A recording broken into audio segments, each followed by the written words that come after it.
Okay, let's do an oil change on this 2013 Prius. So I've got it up on ramps, so it is safely supported, so it's not going to squish me, as the case may be. So it's got these little clips down here. Hopefully you can see them. There's one right there, and sometimes you can grab them with your fingernail, but not this time. So I'm just going to go ahead and set the camera. And let me turn off the leveling function. One moment. Okay, hopefully you can see that. And what I normally do is just get in here with a couple screwdrivers and just pry it out, pop the center out like that, and then it just comes out. So there's 3 of them, I believe, so try to get you more or less centered. And yes, you can see that one.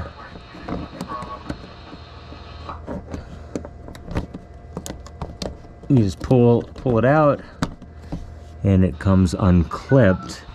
And there's the other one. Let me get you centered up over here where you can actually see it.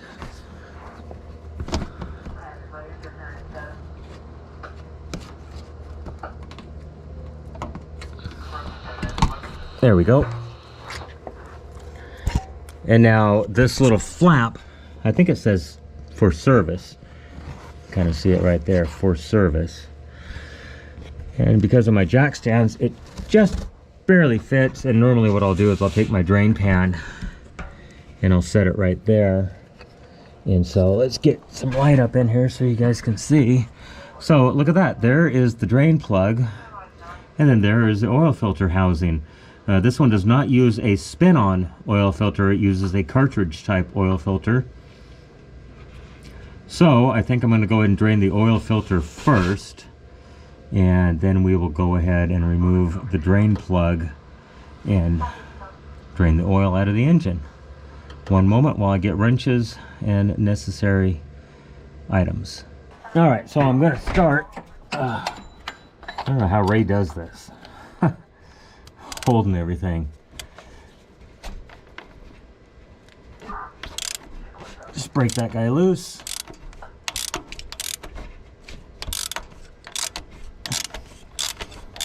It doesn't need to be super tight when you put it back in, because it has an O-ring that does the sealing.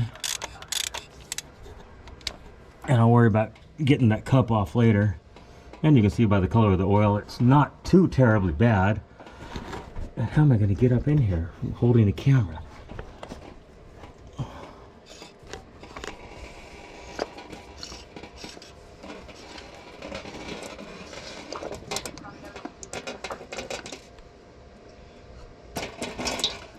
And we're draining right into the center of the pan, which is perfect.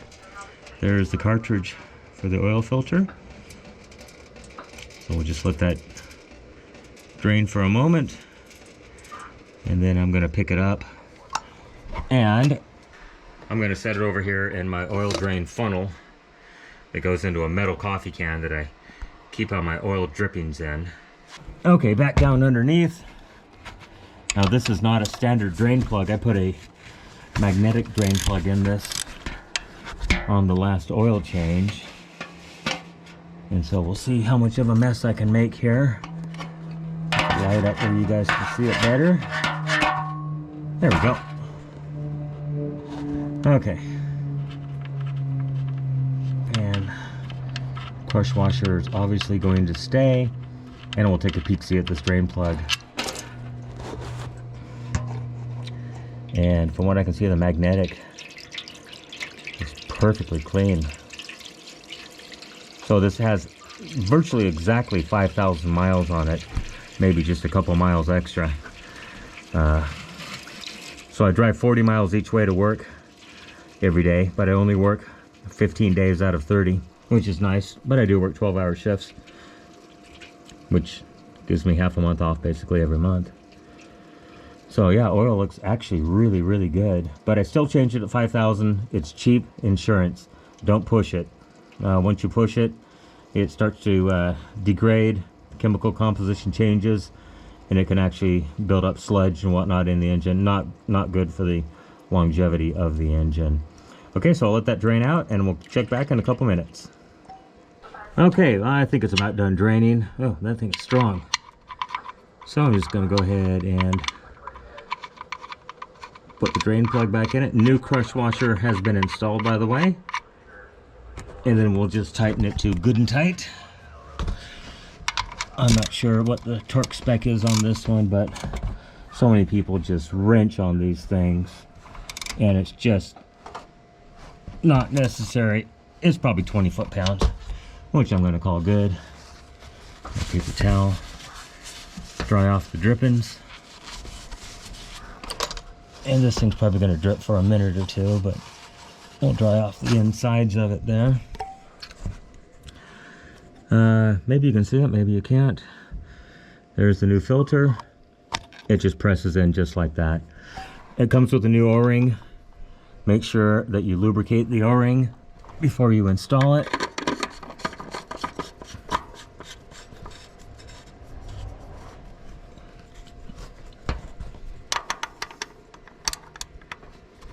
Come on, 90 degrees, come on, really? There we go. So, I can't see the screen, there it is. So as far as tightening this up, just tighten it until it seats, basically. And then give it just a hair more. It's just a plastic, like that. There we go. I am perfectly happy with that. Make sure we're all wiped off good.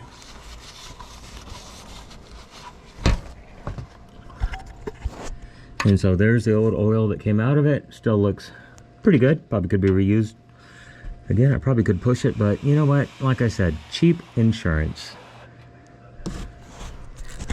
So I'll put that back down here. And as I recall, maybe you can see it, maybe you can't.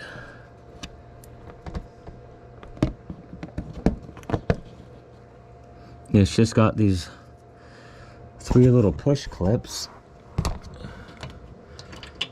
The 2 on the outside are smaller, and the one in the center is a larger push clip. I had to replace this one because when we got the car,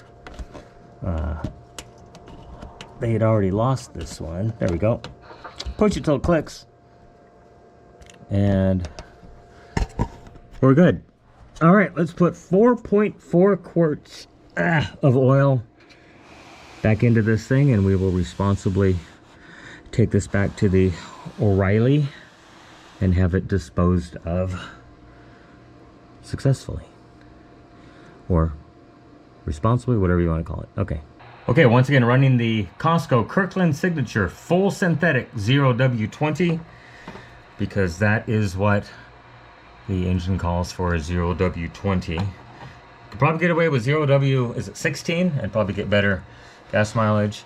And I like this because it does show you how much oil you've got left in the container. So basically I want to have about a half a quart left in this when I'm done.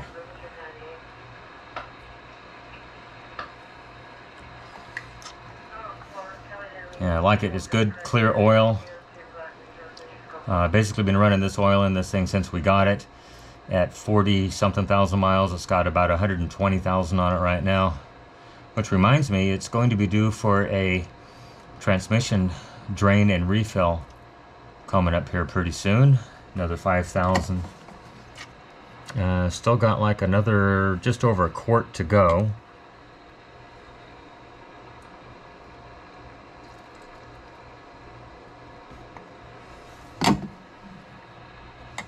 Another half a quart and we'll be good.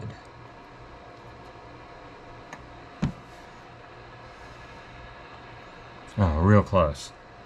If you can go by the markings. I'm going to call that good. It's about 4.5 quarts.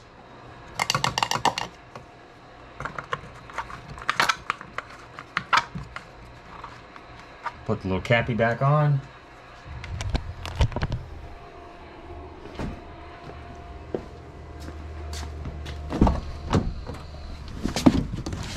I don't think this has an oil light that tells you when it's low on oil, so we'll go ahead and hit the go button.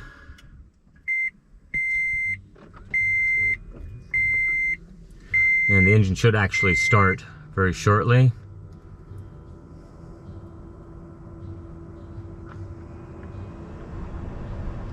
I guess we can turn the air off.